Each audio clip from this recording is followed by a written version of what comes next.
Hello everyone, welcome again to this new topic on the peritoneal compartments. Myself Dr. Ankit Khandelwal, MBBS MS in Anatomy.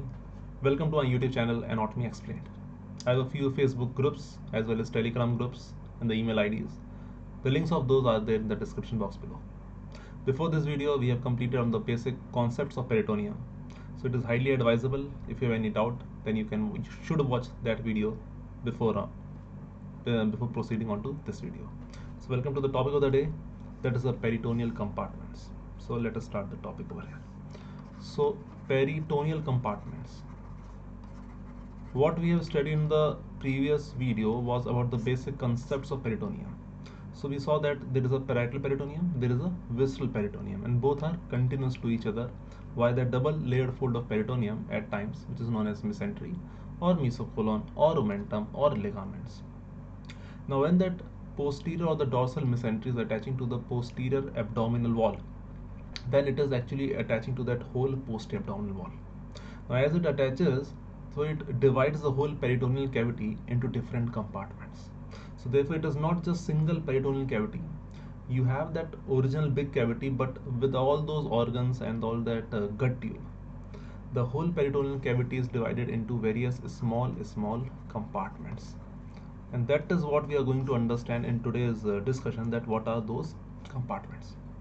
Okay, so again I repeat, it is due to the attachment of the double layered fold of peritoneum into the posterior abdominal wall that the whole peritoneal space is divided into few compartments. The topic, that is a peritoneal compartment. So first of all, start with the basic. So which is that basic attachment which is dividing the peritoneal cavity into different compartments? First of all, to start with, it is the root of the transverse mesocolon. It is the root of transverse mesocolon. Its attachment to the posterior abdominal wall divides the whole of the peritoneal cavity into an area above it, which will be known as supracolic compartment, and the area below this attachment, which will be known as the infracolic compartment. Infracolic and supracolic compartments. So it is the root of the transverse mesocolon which is dividing this whole peritoneal cavity. Let us first see a sagittal view of the peritoneum to confirm what we are discussing over here. So this is the anterior aspect, that is the posterior aspect. What you're seeing over here is this few organs. Let me just label up them, for you. This is the liver over here. This is the stomach over here.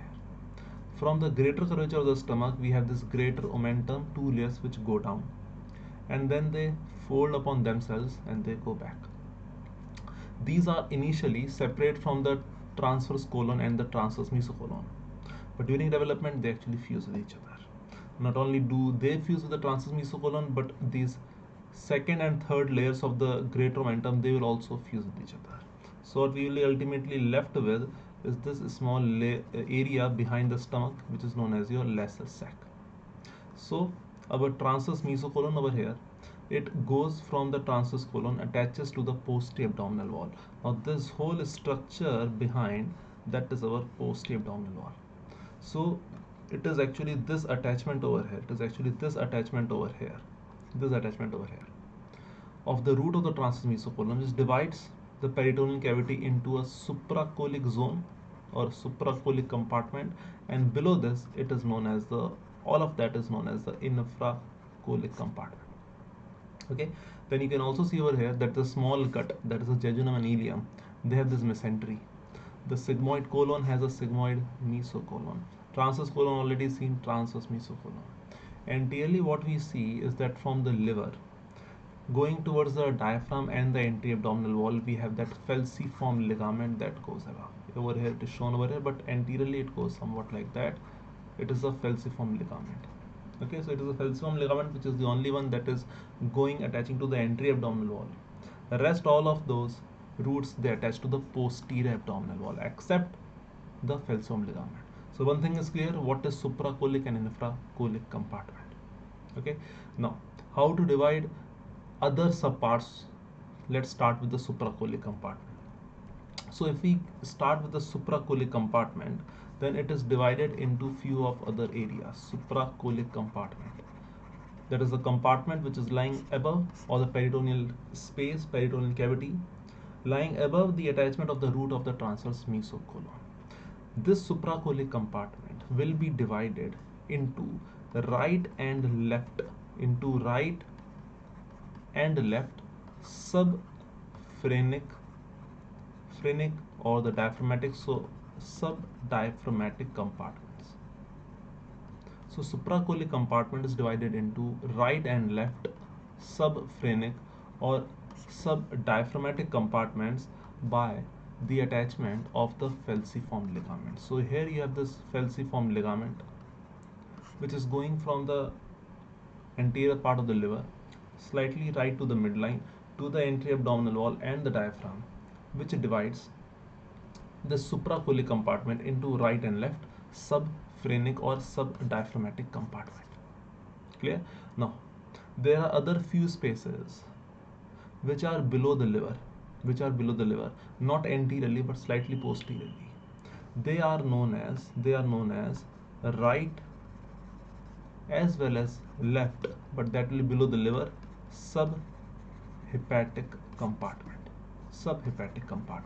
So in a nutshell, the whole of the supracholeic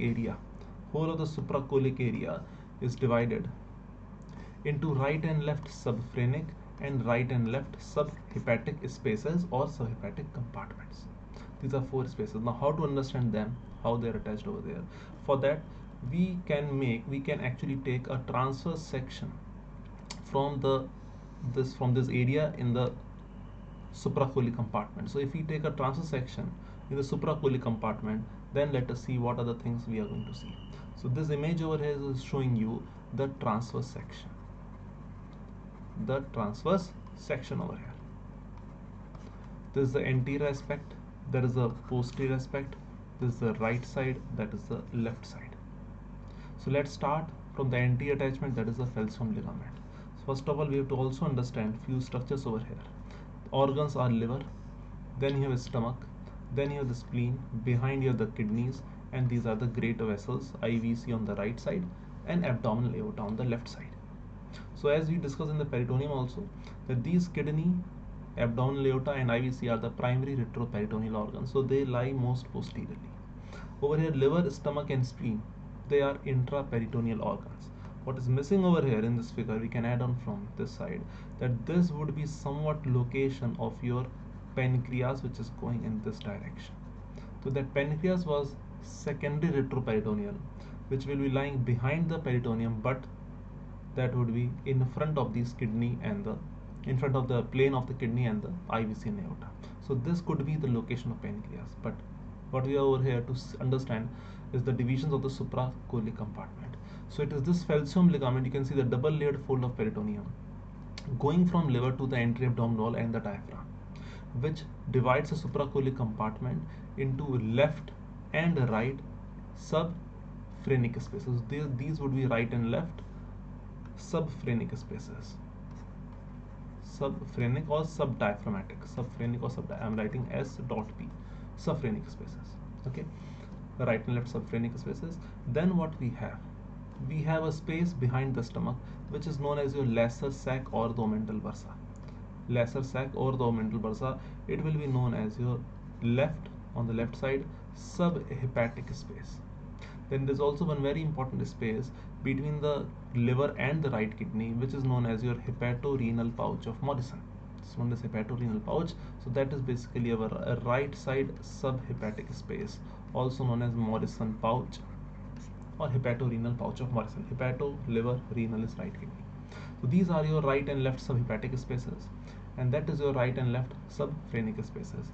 These are all present above the attachment of the root of transverse mesocolon, so they are actually supracholeic compartments. So these are your supracholeic compartments, 4 compartments. Now still, if there is some confusion because it's not very easy to understand, what we can draw over here is attachment of all the roots into the posterior abdominal wall. Roots means all the mesenteries or the double layer fold of peritoneum into the posterior abdominal wall.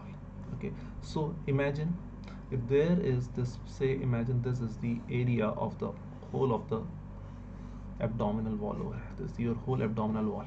Okay, below you have the pelvic area, and all the organs are removed. All the organs are removed, be it your intraperitoneal, be it your retroperitoneal. All the organs are removed. What is left over here is that slit like opening where you have the attachment of the mesenteries or mesocolon. So let us try to make over there. So if we start with, then we know that the liver has a bare area, means liver is said to be intraperitoneal, but there is a area inside the liver which is present more posteriorly, which is devoid of peritoneum, that is known as bare area of liver. So that bare area of liver would be somewhat positioned like this. Okay, and in this bare area of liver you have the passage of the IVC that will do in the liver part. Okay, just to tell you over here, after this topic we will be going to the abdominal aorta and its branches and few of its applied part. That will be the next topic over here. So this will be the bare area of liver. So here you don't have any peritoneum, and this bare area of liver, from here it continues down into a small triangular ligament known as a left triangular ligament. From here there is again attachment, because remember, posteriorly retroperitoneally there is your kidneys, as we just saw in that transverse image also, and anterior the spleen. So this would be the attachment somewhat from the posterior abdominal wall to the kidneys, and from here they will go around the spleen. Over here. Okay, from here they will have, this would be, I'm showing you the different color, that would be our root of transverse mesocolon. That will be the root of transverse mesocolon, which will be running like this. Okay, from this root of transverse mesocolon, as you know that the ascending colon continues into the transverse mesocolon, ascending colon is retroperitoneal, so there would be a space over here. That would be like your attachment when the ascending colon has been removed, so the space would be like this. From here means from the left hand out the attachment of the transverse mesocolon, that is where you have the spleen and all. Here it continues into the descending colon, which is again a retroperitoneal. So descending colon would, if you remove it, it is not descending colon or ascending colon. Once you remove, then attachments of peritoneum on the posterior abdominal wall, and this is over here. Okay, descending colon continues into sigmoid colon. Sigmoid colon has what? Sigmoid colon has attachment inverted V-shaped sigmoid mesocolon, and that sigmoid mesocolon will lower down, continue into the rectum and all. That is your infraperitoneal, below the peritoneum. Okay, that is the infraperitoneum, that is below the peritoneum. Now there's a few of more ligaments over here. That is, from the left colic flexure to the diaphragm, there goes a ligament over here. It's known as phrenicocholic ligament. Now I guess we should try to label few of them. What are the structures? This, as we said, that this is the bare area of liver. I'll discuss that in some later on videos about the ligaments of liver, very important.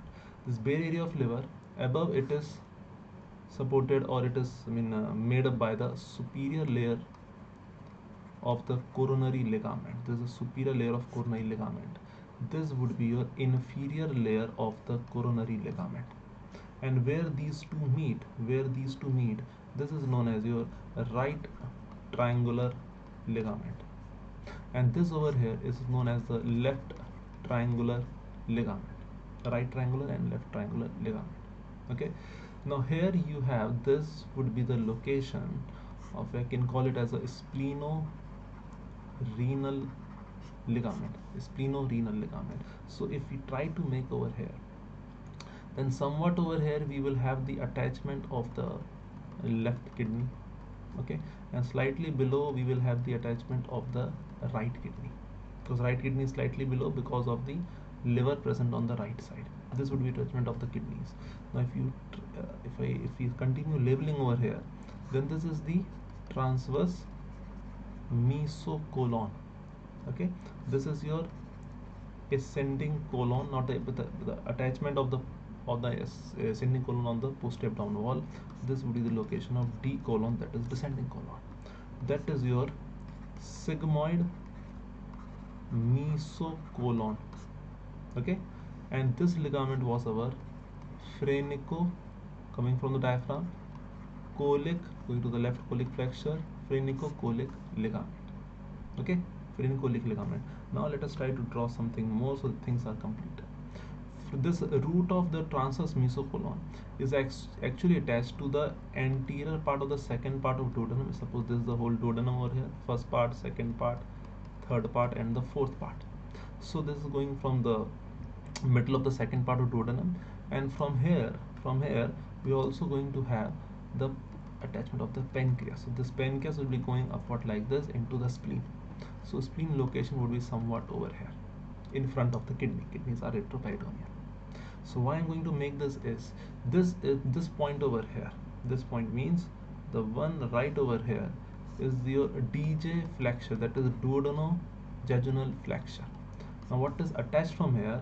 From here we have the attachment of what? We have the attachment of the root of mesentery. So root of mesentery comes from this DJ flexure.